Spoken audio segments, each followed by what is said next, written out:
Yes, thank you so much for taking my question here. Madam Vice President, a quick follow-up to my colleague's question. I understand what the focus is now, but given that the reality is that there are thousands of allies as well as American citizens that are still stuck in limbo, are you satisfied with the operational steps that were taken in this decision? Not the decision itself, but the operational steps that were taken. Does it meet your standard?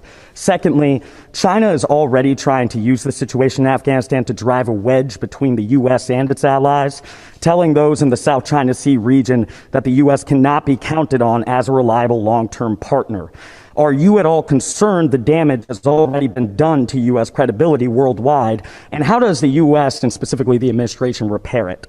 And then for Prime Minister Lee, your country's travel restrictions are a major strain on American businesses worldwide. Since Singapore has said that it wants to expand quarantine-free travel, what are the specific conditions it would take to get a quarantine-free arrangement in the U.S. and high vaccination countries like it? Thank you.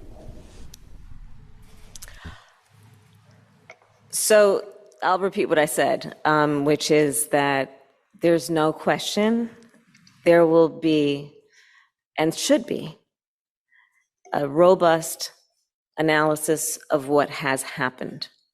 But right now, there is no question that our focus has to be on evacuating American citizens, Afghans who worked with us, and vulnerable Afghans, including women and children. That has to be our primary focus and where we are placing our attention on the issue of Afghanistan. And to that end, we have seen a successful drawdown of the embassy, and thankfully, without any American casualties. We have seen thousands of people who have been evacuated from the airport in Afghanistan, where the United States military, doing very hard and difficult work, were able to contain that airport so that we could successfully evacuate the people who have been evacuated so far. So as the president has said, listen, this is a difficult mission. There's no question about that. But our focus has to be on the task at hand. As it relates to America's relationship around the world, I am standing here in Singapore because of our commitment to a long-standing relationship, which is an enduring relationship with the Indo-Pacific region, with Southeast Asian countries, and in particular, with Singapore.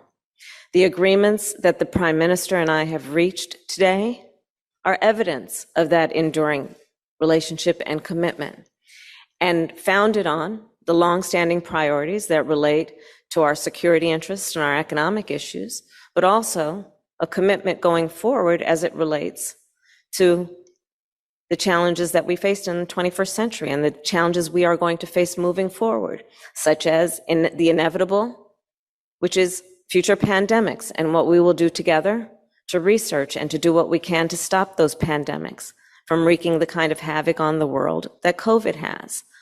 A commitment moving forward to work together on the issue of cybersecurity, to work together on the issue of the climate crisis.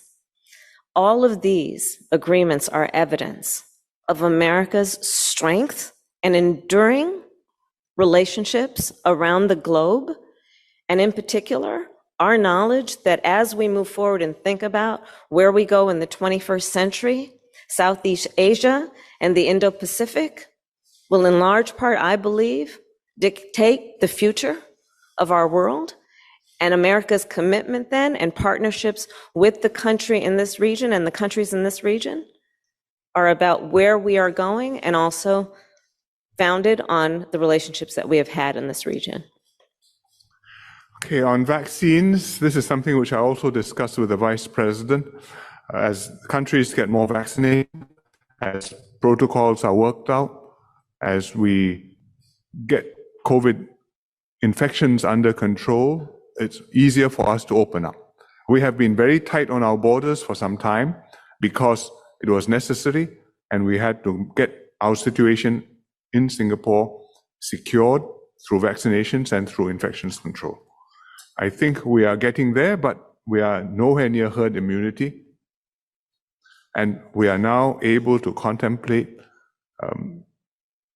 vaccinated, safe, quarantine-free travel with conditions and tests and procedures with countries, and we are starting with 2 countries, Germany and Brunei, and we are talking about other countries as well, and it will depend on the vaccination progress in those countries. It will depend on the prevalence of COVID in those countries, the state of the pandemic, and it depends what we can work out between us so that you have confidence in pre-departure testing, pre-departure vaccination certificates, and then procedures upon arrival to be tested and if necessary to be quarantined if infected.